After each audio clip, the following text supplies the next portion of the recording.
அந்த இரவு விபத்து நடந்துச்சு இல்லைங்களா, இவர் என்ன 6 மணி நேரம் 7 மணி நேரம் கால தாமதமாக வந்தார். போலீஸ் சொன்ன இடத்துல வண்டி நிறுத்தாமல் அவங்க இஷ்டத்துக்கு வண்டி ஏற்று போனாங்க. அந்த கூட்ட நெரிசலில் அந்த சம்பவம் நடந்துச்சு. அவர் உடனே முக்காடு போட்டுன்னு ஓடி வந்துட்டார். அங்கேருந்து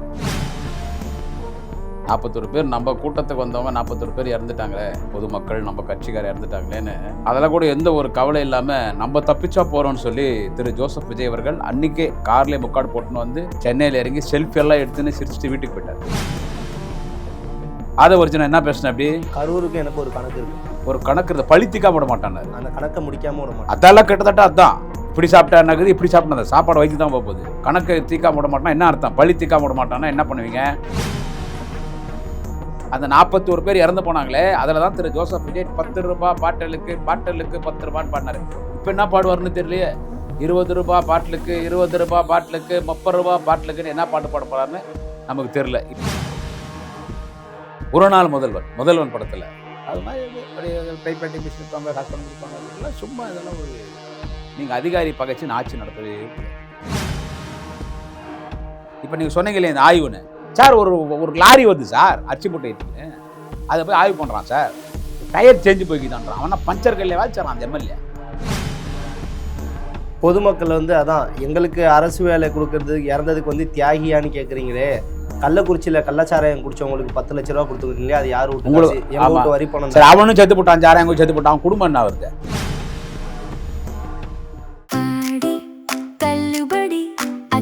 பேரும் அல்லம்படி 6 முதல் 60% வரை ஆடி தள்ளுபடியுடன் சூப்பர் சரவணா ஸ்டோர்ஸ், சென்னை, மதுரை, கோவை.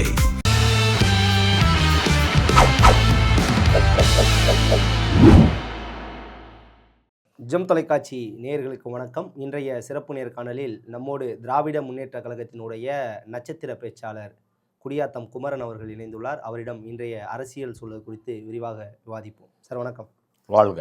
எப்படி இருக்கீங்க? நல்லா இருக்கு சார். தமிழ்நாட்டினுடைய முதலமைச்சர் திரு ஜோசப் விஜய் அவர்கள் இன்னைக்கு கரூர் மக்களை செல்ல போயிருக்காரு.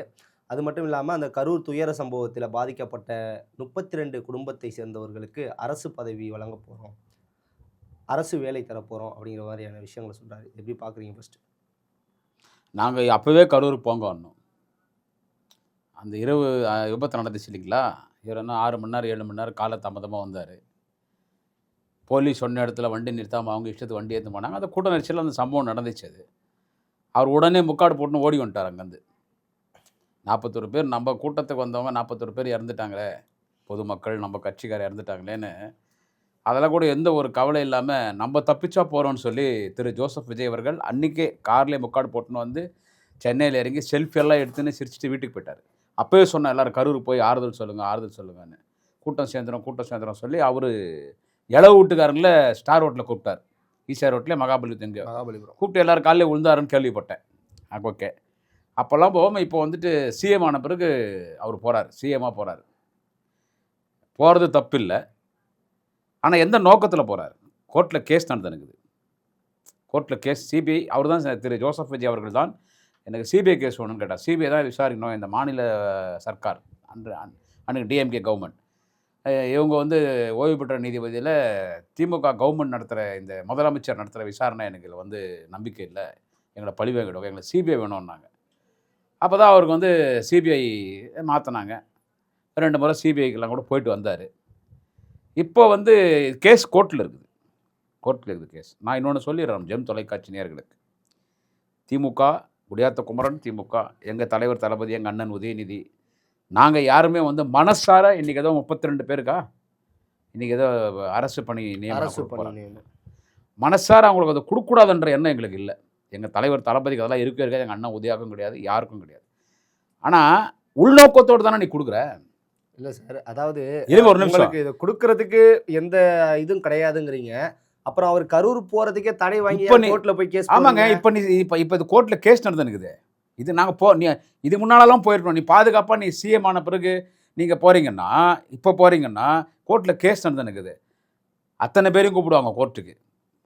கரூரில் பலரை கூப்பிடுவாங்க. கேஸ் நடந்துக்கும் போது இப்போ நீங்கள் அங்கே உள்ளே போய் அவங்கள்ட்ட பேசிட்டு உங்கள் கட்சி நிகழ்ச்சி, அது தேர்தல் பரப்புரை தான். அது திரு விஜய் அவர் கிட்டத்தட்ட தேர்தல் பரப்புரை தான். அது உங்களுடைய பப்ளிக் மீட்டிங், டிவிகேனுடைய பப்ளிக் மீட்டிங். அது ஸ்டேஜில் பேசாமல் பஸ்ஸில் பேசினார். Even though it is an A public meeting, it's an your TVK party propaganda meeting, அதுக்கு அவங்க வந்திருக்காங்க. ஒரு நடிகனை பார்க்க வந்திருக்காங்க. இன்றைக்கி அவர் சிஎம், அன்றைக்கி அவர் சொல்லும் போது டிவிகே தலைவர் நடிகர் விஜய், ஜோசப் விஜய். இப்போ ஒரு படம் ரிலீஸ் ஆக போகுது இல்லை, அவர் சிஎம் ஆன பிறகு இப்போ ஜனநாயகம் படம் 10 நாள் ரிலீஸ் ஆக போகுது. ஸோ இன்றைக்கி வரைக்கும் அவர் இப்போ சிஎம்மாக இருந்தால் நடிகராக தான் இருக்கிறார். அன்றைக்கி ஃபுல் நடிகராக இருந்தார். ஒரு நடிகரை பார்க்குறதுக்கு ஒரு கூட்டம் போகுது, முட்டி மோதின்னு போய் போலீஸ் பேச்சு கேட்காம அலமோதி போகுது. அதில் வந்து இவங்களும் தப்பு இருக்குது. போலீஸ் ஒரு இடத்துல வண்டி நிறுத்தாமல் என்னென்னோ ஆகிப்போச்சு. அது நானும் பேசக்கூடாது, ஏன்னா அந்த வழக்கு வந்து நீதிமன்றத்தில் இருக்குது. ஒரு கூட்ட நெரிசலில் இறந்து போயிட்டாங்க. அதை என்ன பேசினார், அதை ஒரிஜினல் என்ன பேசினா, அப்படி கரூருக்கு எனக்கு ஒரு கணக்கு இருக்குது, ஒரு கணக்கு இருக்குது, பழித்திக்காம விட மாட்டானார். அந்த கணக்கை முடிக்காமல் விட மாட்டான். அதெல்லாம் கிட்டத்தட்ட அதுதான். இப்படி சாப்பிட்டா என்னக்குது, இப்படி சாப்பிட்டா சாப்பாடு வயிற்று தான் போகுது. கணக்கை தீக்காம விட மாட்டான் என்ன அர்த்தம்? பழி தீக்காம விட மாட்டான்னா என்ன பண்ணுவீங்க? அது கோர்ட்டில் கேஸ் இருக்குது. அது இன்னொன்று சொன்னார், அதுதாண்டி என்ன சொன்னார் அவர் திரு ஆதவர்ஜனா என்ன சொன்னார், மு.க. ஸ்டாலின் தன் மகன் உதயநிதி ஸ்டாலினுக்காக காவல்துறை வைத்து கொன்று விட்டார்கள் முதல்ல. அதுக்கடுத்து மு.க. ஸ்டாலின் தன் மகன் உதயநிதி ஸ்டாலினுக்காக காவல்துறை வைத்து கூட்ட நெரிசலை ஏற்படுத்தி கொன்று விட்டார்கள். கிட்டத்தட்ட போலீஸ் தான் கொலை பண்ணிச்சுன்னு சொன்னாரா இல்லையா? அவர் ஓப்பன் ஸ்டேட்மெண்ட் சொல்லலாமா? அப்படி போலீஸ் யார்? நம்மளை உயிர் காப்பாற்றுறவங்க. இன்றைக்கி உங்களுக்கு என்ன பாதுகாப்பு? நீங்கள் பிரச்சாரத்துக்கு போகும்போதே முதலமைச்சர்களால் பாதுகாப்பு உங்களுக்கு கொடுத்தாங்க, அந்த போலீஸ் தான் கொலை பண்ணிச்சுன்றீங்க. ஸோ கோர்ட்டில் ஒரு வழக்கு இருக்கும்போது அது குறித்து ஒரு ஜட்ஜ்மெண்ட் சொல்கிற மாதிரி சொல்கிறார். மு.க. ஸ்டாலின் வந்து உதயநிதி ஸ்டாலினுக்காக போலீஸை வச்சு கொலை பண்ணிட்டாருன்னு. இப்போ நீங்கள் கரூருக்கு போகிறது கோர்ட்டில் கேஸ் நடக்கும்போது சாட்சி கலைக்கிறதுக்கு ஈக்குவல் ஆகிடுது. பெரிய கேஸ், 41 பேர் இறந்து போயிட்டாங்க. அதுதாண்டி என்ன பண்ணுறீங்க, அவங்களுக்கு வந்து நீங்கள் வேலை வாய்ப்பு கொடுக்குறீங்க. இப்போது நான் திடீர்னு சொல்கிறேன், என் மனசார தனிப்பட்ட குடியாத்துக்கு அப்புறம் கருத்தை சொல்லிடுறேன். நானும் ஒரு மனுஷன்தான். அந்த 41 இளவு வீட்டில் என்ன ஒரு அவங்களுக்கு ஒரு வருத்தம் இருக்குமோ அந்த வருத்தம் எனக்கு இருக்குது. அந்த அந்த அந்த இதை வந்து இன்றைக்கி சிஎம் ஆன பிறகு அவங்களுக்கு 32 பேருக்கு நான் இன்றைக்கி பணி நியமனம் கொடுக்குறாரு ஆச்சுங்களா. அவங்க வந்து ஒரு ரயில் ஆக்சிடெண்ட்லையோ பஸ் ஆக்சிடெண்ட்லையோ இல்லை ஏதாவது ஒரு ஃப்ளைட் ஆக்சிடெண்ட்லையோ ஏதோ ஒரு கலவரத்திலையோ அப்படி அவங்க இறக்கலை. ஒரு நடிகனை பார்க்குறதுக்கு குழந்தை தூக்கின்னு கர்ப்பிணி தாய்மரம்னு பார்க்காம வயசான பார்க்காம வந்து கூட்ட நெரிசலில் இறந்துட்டீங்க. இப்போ அவர் வந்து கட்சி நிகழ்ச்சிக்கு வந்து இறந்துட்டு அவங்களுக்கு வந்து அரசு பணி நியமனம் கொடுக்குறாரு. இந்தியாவில் நான் சொல்கிறேன், டோட்டல் இந்தியாவில் எத்தனையோ லீடர்ஸ், இப்போ மோடி இருக்கிறாரு, இதுக்கு முன்னால் மன்மோகன் சிங் இருந்தார், அதுக்கு முன்னால் வாஜ்பாய் இருந்தார், எவ்வளோ பெரிய பெரிய லீடர்ஸு. அந்த அவங்க இப்போ அந்த ரவி தேஜாவா ஏதோ ஒரு ஆந்திராவில் ஒரு நடிகர் ஒருத்தர், பேர் நான் மறந்துட்டேன், அந்த நடிகர் போனதில் கூட ஒரு 6-7 பேர் இறந்துட்டாங்க. இப்போ அவங்க இந்த மாதிரி எத்தனோ அரசியல் கட்சி நிகழ்ச்சிகள் நிறைய பேர் இறந்துருக்காங்க. எங்கள் திமுக மாநாட்டு கூட வரும்போது பல பேர் வரும்போதோ ஆக்சிடெண்ட்டில் இறந்து போயிருக்கிறாங்க, எல்லா கட்சி மாநாடுக்கும். இப்போ அந்த கட்சி ஆளுங்கட்சிக்கு வரும்போது அவங்க கட்சி மாநாட்டுக்கு போகும்போது மாநாட்டில் இறந்து போனவங்களுக்கு யாருன்னா அரசு வேலை கொடுத்துருக்காங்களா? இல்லை சொல்லுங்கள், இது சொல்லுங்கள். நாங்கள் ஒன்றும் இருங்க, அரசு வேலை கொடுத்துறாங்களா? இப்போ நீ உங்கள் கட்சி நிகழ்ச்சி இறந்த பண்ண அரசு வேலை ஏன் கொடுக்குற? அரசு வேலை என்னத்தை கொடுக்குறீங்க? ஐயோ பரிதாபம்னு கொடுக்குறீங்களா? சாட்சியை உடைக்கிறதுக்கு கொடுக்குறீங்க. சாட்சியை நீங்கள் அரசு வேலை கொடுங்க. இப்போ கூட சொல்கிறோம், நீங்கள் இதில் கூட அரசியல் ஆதாயம் தேடுறாரு முதலமைச்சர் திரு ஜோசப் விஜய். இதில் கூட அரசியல் ஆதாயம் தேடுறாரு. இது கோர்ட்டில் இருக்குது. அதனால தான் இப்போ வேணாம், கோர்ட் கேஸ் எல்லாம் முடிஞ்சு ஒரு ஜட்மெண்ட் வரும், நீங்கள் கொடுங்க. இன்னைக்கு நீங்கள் கொடுங்க, வேணாம்னு சொல்ல நான் சொல்கிறேன். இந்த வழக்கு இன்னும் இந்த நீதிமன்றத்திலிருந்து இந்த வழக்கே விசாரிக்கணும், எல்லாரும் சாட்சி கூப்பிடணும். இந்த நேரத்தில் அவங்க அவங்கள போய் பார்த்து அவங்களுக்கு லஞ்சம்லாம் வேலையெல்லாம் கொடுத்து நீங்கள் வந்து இதை வந்து என்னன்னு கேட்டிங்கன்னா இந்த திசை திரும்ப பாருங்க. இந்த வழக்கை சாட்சியை நீங்கள் வந்துட்டு விலை கொடுத்து வாங்குறீங்க. இது நீதிமன்ற தீர்ப்பு எப்படி வரும், எப்படி சாட்சி சொல்லுவாங்க? இதனால தான் வேணான்னு சொல்கிறோமே தவிர அந்த குடும்பங்களுக்கு வேலை கொடுக்கக்கூடாது அந்த ஒரு நயவஞ்சகத்தில் சொல்ல கொஞ்சம் பண்ணி அப்புறமா கொடுப்போம். ஓகே, அந்த மக்கள் வந்து இன்னைக்கு காலையில் கூட நிறைய பேட்டியிலெல்லாம் வந்து சொல்கிறாங்க, அதாவது எங்களுக்கு அரசு வேலை தடுறது வந்து நீங்கள் என்ன தியாகிகளான்னு கேள்வி எழுப்புறாங்க எதிர்கட்சிகள்லாம். நீங்கள் தியாகிகளான்னு சொல்லி கள்ளக்குறிச்சியில் தியாகிகளான்னு 10 லட்ச ரூபா கொடுத்தீங்கன்னா அது யார் வீட்டுக்கு? அதாவது துட்டு கொடுத்தாங்க, உங்களுக்கு கூட தான் 20, உங்களுக்கு கூட தான் 10 லட்சம் கொடுத்துச்சு. ஒரு நடிகனை பார்க்க அன்றைக்கி ஒரு நடிகர், இன்றைக்கி அவர் மாண்புமிகு முதலமைச்சர், அந்த மரியாதை நானும் கொடுக்குறேன். அவர் இன்றைக்கி மக்களால் தேர்ந்தெடுக்கப்பட்ட is an honourable chief minister mister Joseph Vijay. Now is an honourable chief minister, but before election is an actor and is an party leader. Is an actor, that's now also Vijay is actor. இப்போ actor தான். இப்போ அப்போ 20 லட்சம் விஜயை கொடுத்தா, அப்படியே அவர் சொந்த பணம் 20 லட்சம் கொடுத்தாரு. அரசாங்கத்தின் சார்பாக நாங்கள் ஆட்சிக்கு வரக்கூடாதுன்னு எங்களை கடுமையாக விமர்சனம் பண்ணுறாரு. 10 ரூபா பாட்டிலுக்கு 10 ரூபா பாட்டிலுக்குன்னு பாடினார். இப்போ என்ன பாடுவார்னு தெரில. அன்றைக்கி 10 ரூபா பாட்டிலுக்கு 10 ரூபா பாட்டிலுக்கு. இப்போ நம்ம 2 பேர் பேசும்போது அவர் இன்னும் ரோட் ஷோ கூட ஸ்டார்ட் பண்ணல. அது வேறு என்ன நடக்கும்னு தெரில. நம்ம பேசினே இருக்கும்போது கடவுள் புண்ணியத்தை நல்லபடியாக நடந்து நம்முடைய மாண்புமிகு முதலமைச்சர் ஜோசப் விஜய் அவர்கள் நல்லபடியாக ரோட் ஷோ நடத்தி நல்லபடியாக கூட்டம் பேசி நல்லபடியாக அவருடைய இல்லத்தை திருப்பணும், எந்த பொதுமக்களுக்கும் எந்த பாதிப்பும் ஏற்படாமல் இந்த நிகழ்ச்சி நடக்கணும் அப்படின்னு எங்களை திட்ட தான் போகிறாரு. அது திட்ட தான் போகிறாரு. நான் வேண்டிக்கிறேன். என்ன சொல்கிறது, அப்போ என்ன பாடினாரு ஜோசப் விஜய் அவர்கள்? ₹10 பாட்டிலுக்கு அந்த அந்த 41 பேர் இறந்து போனாங்களே, அதில் தான் திரு ஜோசப் விஜய் ₹10 பாட்டிலுக்கு ₹10 பாடினாரு. இப்போ என்ன பாடுவார்னு தெரியலையே. ₹20 பாட்டிலுக்கு ₹20 பாட்டிலுக்கு ₹30 பாட்டிலுக்குன்னு என்ன பாட்டு பாட போகிறாருன்னு நமக்கு தெரில. இப்போ என்ன பாட்டு பாட போகிறாருன்னு அவர் நமக்கு தெரில. அதான் நான் என்ன சொல்கிறேன்னா, நீங்கள் என்ன சொன்னீங்க, என்னவோ சொன்னீங்களே, என்ன சொல்கிறாங்க பொதுமக்கள் வந்து? பொதுமக்கள் வந்து அதான் எங்களுக்கு அரசு வேலை கொடுக்கறது இறந்ததுக்கு வந்து தியாகியான்னு கேட்குறீங்களே, கள்ளக்குறிச்சியில் கள்ளச்சாராயம் குடிச்சவங்களுக்கு 10 லட்ச ரூபா கொடுத்துருக்கீங்களே, அது யார் வீட்டு உங்களுக்கு காசு? எங்க வீட்டு வரி பணம் சரி, தான். அவனும் செத்து போட்டான், ஜாராயங்கும் செத்து போட்டான். அவன் குடும்பம் என்ன வருது? அவன் ஜாராயங்கும் செத்துட்டான். அவன் குடும்பம் பார்த்தா எல்லாம் நடுரோரத்தில் நிற்கிறாங்க. அதனால 10 லட்சம். உங்களுக்கும் ஒரு நடிகனை பார்க்க போய், ஒரு கட்சி தலைவர் ஒரு நடிகனை பார்க்க போய், அது கூட நீங்கள் போனது எப்படி குழந்தைய தூக்கினா போவீங்க? அப்படியே முட்டி மோதின்னு போவீங்க? அப்படியே முட்டி மோதின்னு போவீங்க? ஒரு ஒரு உங்களுக்கு அந்த சினிமா முகம் முட்டி மோதின்னு போனீங்க. அது ஒரு கூட்ட நெரிசலாச்சு, இறந்து போனீங்க. எங்கள் வீட்டில் இளவு வந்த மாதிரி தான். அதுக்கு விஜயே வந்து 20 லட்சம் கொடுத்தாரு. அரசாங்கத்தின் சார்பாக நாங்கள் 10 லட்சம் கொடுத்தோம். நாங்கள் என்ன கவர்மெண்ட், அன்றைக்கி திராவிட மாடல் அரசு, திமுக கவர்மெண்ட்டு, மக்களின் அரசாங்கம் அது 10 லட்சம் கொடுத்துச்சு.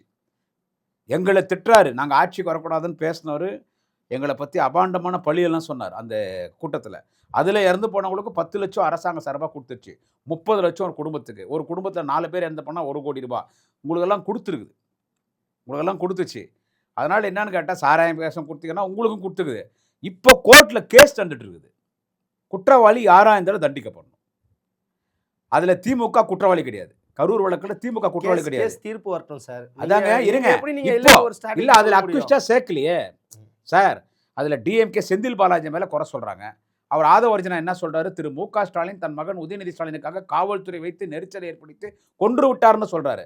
ஸோ அதில் தளபதி ஸ்டாலினான உதயநிதி ஸ்டாலினோ சார்ஜ் ஷீட்டில் அக்யூஸ்டு குற்றவாளி கிடையாது. இருங்க ஒரு நிமிஷம். திரு முதலமைச்சர் திரு ஜோசப் விஜய் அவரோட அதில் குற்றவாளி கிடையாது. அவரும் குற்றவாளி கிடையாது. அதில் குற்றவாளி யாருன்னு கேட்டால் ஆதவர்ஜனா, புஷி ஆனந்த், நிர்மல்குமார், அப்புறமா அவர் யாருன்னா ராஜ்மோகனா, இவங்க அந்த மாவட்ட செயலாளர், இவங்க தான் அதில் குற்றவாளி. மதியழகன், இவங்க தான் அதில் குற்றவாளிங்க. ஸோ இது வந்து இது என்ன ஏதுன்னு சிபிஐ அவங்க உச்சநீதிமன்றத்துடைய ஓய்வு பெற்ற நீதிபதி வச்சு வழக்கு நடத்துகிறாங்க. இது ஜட்ஜ்மெண்ட் வரட்டும். ஜட்ஜ்மெண்ட் எல்லாம் வந்து முடிஞ்ச பிறகு நீங்கள் கொடுங்க வேலை உங்களுக்கு. அப்போ வேலை கொடுங்க. இப்போ நடந்துனே இருக்கும்போது இப்போ வேலை கொடுக்கும்போது அது எப்படி அது சாத்தியபுரியமாகுது? அது எப்படி? அது வரைக்கும் நீங்கள் மாதம் மாதம் அவங்களுக்கு பணம் கொடுங்க. இப்போ ஏதோ கோர்ட்டில் வந்துட்டு இடைக்காலமாக ஏதோ தற்காலிகமாக பணி நியமனம் கொடுக்கலான்னு சொல்லி ஏதோ ஒரு கொடுத்துருக்காங்க. ஆர்டர் கொடுத்துருக்காங்க. நம்ம we should obey the court order. Okay, Naam Tamilar கட்சி வந்து கொடுக்கக்கூடாது அப்படின்னு சொல்லிட்டு இது பண்ணுறாங்களே, கேஸ் போடுறாங்களே, இதை பற்றி என்ன? நீங்கள் அதை அவங்கள தான் கேட்கணும். பட் என்ன கேட்டால், எனக்கு மனசாட்சின்னு ஒன்று இருக்குது. நான் ஒரு சில கருத்துக்கள்லாம் என் சொந்த கருத்து சொல்லுவேன். அதனால் பல பிரச்சனைகளை நான் மாட்டின்னுக்கிறேன். எனக்கும் ஒரு மனசாட்சி. நானும் ஒரு நடுத்தர குடும்பத்தை சேர்ந்தவன் தான். நான் ஒன்றும் பெரிய மிட்டாமிராசோ கோட்டீஸ்வரம் கிடையாது. திமுகவில் இருக்கிற பேச்சான அத்தனை பேரும் நடுத்தர குடும்பத்தை சேர்ந்தவன் தான். ஆளுங்கட்சியிலலாம் எங்களுக்கெல்லாம் வந்துட்டு எதுவும் கிடையாது. ஆளுங்கட்சியிலலாம் திமுக பேச்சாளர்லாம் ஒத்தம் கூட பிழைக்கலணும். ஆளுங்கட்சி வந்துட்டா அப்படின்னு அதெல்லாம் எங்களுக்கெல்லாம் எங்களுக்கு அதான் ஆளுங்கட்சியும் தெரியாது, எதிர்கட்சியும் தெரியாது. நாங்கள் மேடையில் பேசுவோம், கட்சிக்காரங்களை காப்பாற்றுறாங்க. ஸோ அந்த நிலையில் பார்க்கும்போது ஒரு ஏழை, செத்தவங்கலாம் ஏழைங்க தான். யாரும் பணக்கார யாரும் கிடையாது. பணக்கார ஏங்க போய் க்யூவில் போய் நிற்கிறான் கூட்டத்தில். ஸோ அவனுக்கு ஒரு வேலை கொடுக்குறதுன்றது எனக்கு மனசு கஷ்டமாக தான் இருக்குது. அவனுக்கு ஏன் நீ வேலை கொடுக்குறேன்னு பேசுறதுக்கு எனக்கு ரொம்ப மனசு கஷ்டமாகுதுங்க. மனசாட்சி உறுத்துது. ஆனால் இது வழக்கு நீதிமன்றத்திற்கு யார் குற்றவாளின்னு தெரியணும். இல்லை, ஏன்னா எங்களை குற்றவாளின்றான். என்ன சொல்கிறார் ஆதவர்ஜனா? திரும்பி அங்கே தான் என்ன பேசினார் அவர். Okay sir. இப்போ அதனால் இந்த வழக்கு எல்லாம் முடிஞ்ச பிறகு கொடுக்கலாம். இப்போ கொடுக்க சாட்சியை உடைக்கிற மாதிரி அதுதான் சொல்ல வரோம். ஓகே, நீங்கள் கொடுக்காதீங்கன்னு சொல்ல வரல. இந்த வழக்கு முடியட்டுமே. ஓகே. இந்த ஆட்சியில் அமைச்சர்கள் எல்லாம் பல இடத்துல ஆய்வுகளுக்கு போகிறாங்க. அதெல்லாம் எப்படி நிறைய லஞ்ச ஒழிப்புத்துறையெல்லாம் வந்து வேற அதெல்லாம் போட்டோம். அமைச்சர்களுக்கு வராங்க. ஒரு சினிமா இந்தியன் படத்தில் அர்ஜுன் மாதிரி அர்ஜுன் ஒரு நாள் முதல்வன் படத்தில் அது மாதிரி அப்படியே டைப்ரைட்டிங் மிஷின் இருப்பாங்க, சஸ்பெண்ட் கொடுப்பாங்க. இதெல்லாம் சும்மா, இதெல்லாம் ஒரு நீங்கள் அதிகாரி பகைச்சின்னு ஆட்சி நடத்தவே முடியாது. லஞ்ச ஒழிப்புத்துறை போகிறது நல்லது தான். இந்த 40 லட்சம் பிடிச்சாங்கன்னு கேள்விப்பட்டேன். முன்னாள் அமைச்சர் தான் ஏவா வேலு எல்லா முனிசிபாலிட்டியில். ஆமாம், ஏவா வேலு அவர்கிட்ட கூட ரைடுக்கு போனாங்க, லஞ்ச ஒழிப்புத்துறை போனாங்க. அவர் அந்த வழக்கு நீதிமன்றம் சந்திக்க போகிறாரு. நான் வழக்கு நீதிமன்றம் சந்திக்கிறேன்ட்டாரு.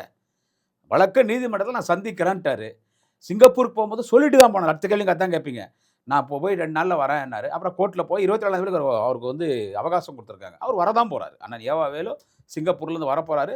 அவர் வரதான் போகிறாரு. நீங்கள் எனக்கு தெரியும், நீங்கள் என்ன ஒரு அந்த அந்த அந்த கட்சியில் முகிலனா வீரப்பன் கூட காட்டில் இருந்தா அப்படியே செய்தி தொடர்பாளர் அவர் பேட்டி கொடுக்குறாரு.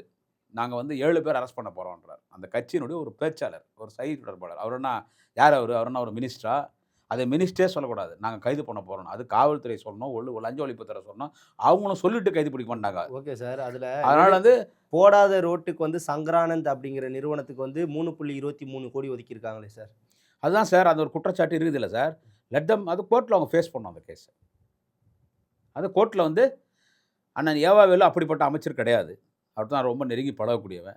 இருந்தாலும் நீங்கள் வழக்கு நீதிமன்றத்துக்கு போங்க. அவர் நீதிமன்றத்துக்கு வரட்டும். அது நிரூபணமாகட்டும். அது இந்த கம்ப்ளைண்ட் யார் கொடுத்து அவங்க வீட்டில் லஞ்ச ஒழிப்பு தர போனாங்க உங்களுக்கு தெரியுமா? அது இப்போது அந்த நில மோசடி வழக்கு எல்லாம் ஊழல் பண்ணி கிட்டத்தட்ட 40 கேஸ் வச்சுன்னு இன்றைக்கி ஏடிஎம்கேல ஜெயிச்சுட்டு இன்றைக்கி போய் டிவிகேல சேர்ந்துருக்காரு கரூர் விஜயபாஸ்கர். கரூர் எம்ஆர் விஜயபாஸ்கர், அது புதுக்கோட்டை, அது குட்கா விஜயபாஸ்கர், இது நில மோசடி விஜயபாஸ்கர், ரெண்டுமே ஊழல் பெருச்சாளிங்க தான்.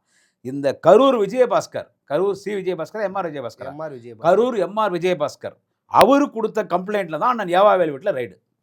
லஞ்ச ஒழிப்புத்துறை தானாக கண்டுபிடிச்சு அவங்க போல கொடுத்து வந்து யார் எங்களுக்கு எதிர்பார்க்கிற ஒரு கம்ப்ளைண்ட் கொடுத்து அதை வச்சு தான் அவர் வீட்டுக்கு லஞ்ச ஒழிப்புத்துறை ரைடுக்கு போயிருக்குது. அவங்க வந்து கோர்ட்டுக்கு அது போன விசாரணை கூப்பிட்ருக்காங்க. கண்டிப்பாக விசாரணைக்கு அந்த 27ஆம் தேதி வரைக்கும் அவருக்கு வந்து டைம் கொடுத்துருக்காங்க. அதன் பிறகு அவர் கண்டிப்பாக வந்து தான் அவன் வராமல் இருக்க முடியாது. வருவார், விசாரணைக்கு அவன் கேட்குற கேள்விக்கு பதில் சொல்ல போகிறாரு, நீதிமன்றத்துக்கு போக போகிறாரு, நீதிமன்றத்தை குற்றமற்றவர்னு அவர் நிரூபிக்க போகிறாரு. Okay sir. அதே போல் தாவேகாவில் இருக்கக்கூடிய எம்எல்ஏக்களை வந்து குதிரை பேரம் பேசியதா வந்து உங்கள் முன்னாள் அமைச்சர் திரு செந்தில் பாலாஜி அவர்கள் மேலே அவர் சகோதரர் மேலேயும் வந்து கேஸ் பதிஞ்சிருக்கு. அது வந்து அவர் போய் ஆஜராகவும் வரலையே, முன்ஜாமீன் வாங்கிட்டார்ல. அவர் பொய் வழக்கு போட்டால் போய் ஆஜராயிருதா? உங்கள் மேலே ஒரு பொய் வழக்கு போட்டு நீங்கள் ஆஜரானா தூக்கி உள்ளே போடுவாங்க. நீங்கள் உங்கள் போலீஸ் வந்து எப்போனா அரெஸ்ட் பண்ணலாம். உங்களை விசாரணை பண்ணினே இருக்கும்போது உங்கள் கோர்ட்லேருந்து உங்கள் மேலே வாரண்ட் வாங்கலாம், அரெஸ்ட் வாரண்ட் வாங்கலாம், உங்களை அரெஸ்ட் பண்ணிடலாம். ஸோ ஒன்றுமே தப்பே பண்ணாமல் நான் யாரும் நிரூபிக்காமல் போய் ஜெயிலில் உட்காந்துக்கன்னா நீ மாஸ்க்னா உள்ளே உட்காரப்ப இல்லை. அவரும் முன்ஜாமீன் வாங்கிட்டார், அவர் தம்பியும் முன்ஜாமீன் வாங்கிட்டார். அதுக்கு ஆதாரம் இல்லாத ஒரு குற்றச்சாட்டு எவனோ ஒரு 6-7 பேர் அவன் சொல்கிறான், நீ உனக்கு 30 கோடி கொடுத்துட்றோம், செந்தில் பாலாஜி கொடுத்துட்றாரு பணத்தை. இவன் சும்மா பேசிடுது. இவனுக்குள்ள வந்து புரோக்கருங்க. ஒரு சிலர் பார்த்திங்கன்னா ஆளுங்கட்சி வந்துச்சுன்னு வச்சுக்கோங்க, அவன் எல்லா ஆளுங்கட்சியிலும் செக்ரட்டேரியட்டில் இருப்பான். நான் போய் ஒரு ஃபைல் கொடுக்குறோன்னு வச்சு, நான் ஒரு பேப்பர் தரேன்னு வச்சுங்க, அது வேலை நடக்காது. அவங்ககிட்ட கொடுத்தீங்கன்னா எங்கள் மந்திரிகள்கிட்ட அதிகாரிக்கிறாங்க இல்லை, அவன் எல்லா அதிகாரி அவன் கையில் இருப்பாங்க. யார் ஆட்சிக்கு வந்தாலும் அவன் எல்லா வேலை முடிப்பான். அப்படி ஒரு குரூப். அதில் மாட்டினவங்க யாருன்னா திமுகவில் பெரும்புலி யாருன்னா சொல்லிங்க, ஏதோ 10 பேர்னா சொல்கிறாங்க இல்லை என்னவா, அதில் யாருன்னா திமுகவில் பெரும்புலி யாருன்னா இருக்கிறாங்களா? திமுக யாருன்னா பெரும்புலி யாருன்னா பேர் சொல்கிற மாதிரி செந்தில் பாலாஜி அவர் தம்பி பேர் சொல்கிறாங்க, யாருன்னா பெரும்புலி அதில் யாருன்னா இருக்கிறாங்களா? இப்போ இன்றைக்கி கூட 2 டாக்டர்களை கைது செய்து விசாரணையில் அவங்க 2 பேரும் வந்து செந்தில் பாலாஜி அவர்களுக்கு நெருக்கமான நண்பர்கள். ஏங்க என் கூடறவன் ஒருத்தன் என் கூடவே சுற்றினுக்கிறான். இப்போ எனக்கு ஒரு வண்டி ஒருத்தர் ஓட்டுன்னு வந்தார், டிரைவர் ஒருத்தர் வந்தார். அவர் 10 நாளாக என் கூட தாங்கிறாரு, அவர் தான் வண்டி ஓட்டுனுக்கிறாரு. அவர் போய் ஏதாவது ஒரு தப்பு பண்ணிட்டு வந்துட்டா அது குடியாத்துக்கு அப்புறம் பொறுப்பாக முடியுமா? அவன் தூக்கி உள்ளே போட்டு என்ன பாத்ரூம் வலிக்கெல்லாம் விட்றாங்களே, முட்டிக்கு தட்டு. செந்தில் பாலாஜி நான் வரேன்றார், கோர்ட்டுக்கு வரேன், அதுக்கு எனக்கு சம்மந்தமே இல்லைன்றார். இவனுங்களே பேசிக்கிறானுங்க சார். இப்போ அந்த ஸ்ரீவைகுண்டத்தில் சரவணன் ஒரு எம்எல்ஏ இல்லை, பாலியல் குற்றவாளி நண்பர்கள் செய்தார்கள். நான் சொல்கிறது கொஞ்சம் வாங்கிங்க brother, you please take my words. பாலியல் குற்றவாளி அவர் என்ன தொழில்னு கேட்டிங்கன்னா, நம்ம மார்டின் குரூப்ஸ் கேரளாவில் அந்த லாட்டரி சீட் வியாபாரம் பண்ணுறாங்களே, அது எடுத்து நீங்கள் வியாபாரம் பண்ணுறவர், சந்தையில் போய் மிரட்டி பணம் வாங்குறவர். அவர் எம்எல்ஏ ஆகிட்டார். திடீர்னு அவர் ஒரு புகார் சொல்கிறார். என்னன்னு கேட்டால், என்னை வந்து அனிதா ராதாகிருஷ்ணன் ஆட்கள் மிரட்டினாங்க, 50 கோடியா 50 கோடி தரேன், நீ எம்எல்ஏ பதவி ரிசைன் பண்ணிவிட்டு திமுகவுக்கு வந்துடணும் அப்படின்னு என்னை மிரட்டுறாங்கன்னு சொல்லி ஆடியோ ரிலீஸ் பண்ணுறார். அந்த ஆடியோவில் 2 பேர் பேசுகிறாங்க. இந்த பக்கம் யார் பேசுகிறது? சரவணன் பேசுகிற. அப்படி அந்த பக்கம் ஒருத்தர் பேசுகிறார், இந்த ரேட்டெல்லாம் பேசுகிறாங்க. அந்த பக்கம் பேசுறது யார் தெரியுமா? அனிதா ராதாகிருஷ்ணன் உறவினர் பேசுனாரா, இல்லை அனிதா ராதாகிருஷ்ணன் தம்பியோ அண்ணனோ மாமனோ மச்சானோ புள்ளியோ பேசுனாரா? அவனும் விஜய் ரசிகர், அவனும் டிவிகே கட்சிக்காரன். சும்மா அவர் பேசி ரெக்கார்ட் பண்ணி ஆடியோ ரிலீஸ் பண்ணியாச்சு. ஏன்னா உயிருக்கு பாதுகாப்பு, அவருக்கு ஒரு போலீஸு. இப்போ நீங்கள் சொன்னீங்க இல்லையா இந்த ஆய்வுன்னு, சார் ஒரு லாரி வருது சார் அரிசி மூட்டை ஏற்றிக்கின்னு, அதை போய் ஆய்வு பண்ணுறான் சார், டயர் சேஞ்சு போய்க்குதான்றான். அவனா பஞ்சர் கல்லையே வேலை செய்கிறான், அந்த எம்எல்ஏ பஞ்சர் கல்லையே வேலை செய்கிறான், இந்த டயர் ஏன் தேஞ்சு போயிடுச்சான்றான். இதெல்லாம் என்னங்க இந்த காமெடிலாம் போய் எங்கெங்கே சொல்கிறது? டயர் சேஞ்சு போயிடுச்சுன்ட்டு லாரி ஓனர் ஃபோன் போடுறான்றான். அவன் லாரி ஓனர் ஃபோன் போட்டான், அங்கே ஏதோ வேலை செய்கிற பையன் ஒருத்த ஃபோன் எடுத்தான், டயர் ஏன்டா தேஞ்சு போய்க்குதான்னா, டயர் தேஞ்சு போதும் எனக்கு என்ன சம்மந்துக்குது, அரிசி போய் ஒழுங்காக சேர்த்தா பண்ண டயர் தேஞ்சு போய்க்குது, அது கண்ணாடி ஒஞ்சி போய்க்குது, அது கேட்கறதுக்கு நீ யாரான்றான். அவன் நான் எம்எல்ஏன்றான். அவன் எம்எல்ஏன்னா என்னன்னு கேட்டான். நீ யாராரியா என் ஓனர்கிட்ட பேசிக்கா, கட்சியில் என்ன பண்ண போன் வேடான்ட்டான். என்னப்பா இது நம்மளே எம்எல்ஏ போன் வேண்டாயோ, அவனுக்கு எம்எல்ஏனாலே என்னன்னு தெரில, அவனுக்கு எம்எல்ஏனாலே என்னன்னு தெரில, அவன் ஓனருக்கு ஃபோன் பண்ணுறான், ஏன்னா டயர் தேஞ்சு போய்க்குது. இவங்கெல்லாம் ஆய்வு குஞ்சு பார்க்குறாரு அந்த டயரை. இந்த ஆய்வு பண்ணுற மந்திரிங்க கூத்துது பாருங்க, அந்த மந்திரி ஒத்து. ஆமாம், அவங்க பெரிய அமைச்சர் கீர்த்தனா அவங்கள பற்றி தாங்க சொல்லுங்கிறேன். அவங்க தான் அந்த மந்திரி என்ன அவங்க பெரிய படிப்படிச்சவங்க.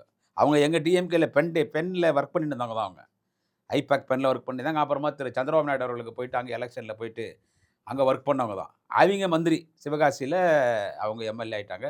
அவங்க மந்திரி அவங்க ஆய்வுக்கு போகிறாங்க. அவர் இப்பயும் ரீல்ஸ் அவங்க ரீல்ஸ் போட்டு ஃபேமஸ் ஆனாங்க. இப்பயும் ரீல்ஸ் போட்டுனே அப்படியே வராங்க ஸ்கூல்லலாம் ஃபுல்லாக ஆய்வு பண்ணுறாங்க. ஸ்கூல்லலாம் ஃபுல்லாக ஆய்வு பண்ணிட்டு ஸ்டூடெண்ட்ஸ் கிட்ட போகிறாங்க. ஸ்டூடெண்ட் கிட்ட போயிட்டு அது ஒரு பாவம் கவர்மெண்ட் ஸ்கூலில் படிக்கிற ஒரு 6th படிக்கிற அந்த குழந்தைங்க ஒரு 10 வயசு இருக்குமா, அந்த குழந்தைகிட்ட போயிட்டு இது இங்கிலீஷில் பேசுகிறாங்க. இவங்க பேசுகிற இங்கிலீஷே தப்பு. யார்? இண்டஸ்ட்ரியல் மினிஸ்டரு மரியாதைக்குரிய சகோதரி மாண்புமிகு கீர்த்தனா அவர்கள். அவர் பேசுகிற ஆங்கிலமே பட்லர் இங்கிலீஷ், வெரி ஒஸ்ட் தேன் பட்லர் இங்கிலீஷ். நான் பெங்களூரில் படித்தேன் 10th வரைக்கும், எக்ஸாம் எழுதுற அப்போ காவேரி ஷோ தமிழ்நாடு வந்துட்டோம். அவ்வளோதான் நான் படிச்சிருந்து. என் இங்கிலீஷே அந்த அம்மாவோட 1000 மடங்கு மேல். அது இங்கிலீஷில் பேசுது. அந்த குழந்தைகிட்ட போட்டு what is your father occupation கேட்குறாங்க. அதுக்கு என்னங்க தெரியும்? What is your father occupation, உங்கள் அப்பா என்ன வேலை செய்கிறாருன்னு கேட்குது. அதுக்கு கேட்டுட்டு அதுக்கு பதில் சொல்ல தெரில பாவம். அது என்ன சொல்லுது, அது இது சொல்லித்தராங்க டீச்சர்.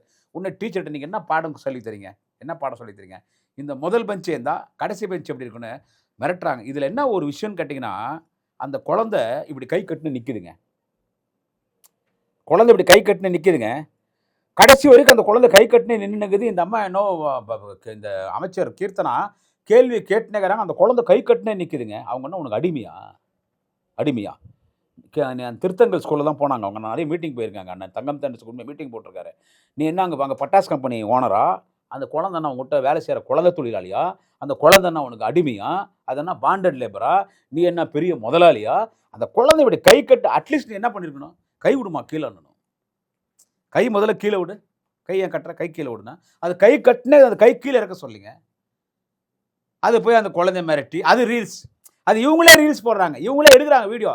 இப்போ அந்த சரவணன், அந்த திருடலாட்ட சிட்டி வியாபாரி, அந்த பாலியல் குற்றவாளி, அந்த ஸ்ரீவைகுண்டம் எம்எல்ஏ சரவணன், அந்தாலே செல்லில் ஃபோட்டோ பிடிக்கிறார். பின்னாலே ஒரு கேமரா இருக்குது. இந்த அந்த அது ஏதோ ஒரு லாரி கம்பெனியில் ஒரு பையன் பேசுகிறான், நீ எம்எல்ஏ ஃபோனை வெய்யன்றான்ல, இதெல்லாம் யார் எடுத்த வீடியோன்னா இவங்க சரவணன் எடுத்த வீடியோவே. அது ஒன்று ரிலீஸ் பண்ணாவது விட்டுலாம் இல்லை, அந்த தான் அசிங்கம். அதை ரிலீஸ் பண்ணுறாங்க பாருங்கள். இப்போ அவங்கள தற்கொலைன்னு சொன்னால் கோச்சிக்கிறாங்க. இப்படி தான் எல்லா மந்திரிங்க ஆய்வுக்கு போகிறதெல்லாம், இந்த மந்திரிகள்லாம் ஆய்வுக்கு போகிறதெல்லாம் என்ன கேட்டிங்கன்னா ஒரு காமெடி பீஸ் ஆகுதுங்க. ஓகே சார், தொடர்ந்து பேசுவோம். உங்கள் சிறப்பான தகவலுக்கு நன்றி. வாழ்க.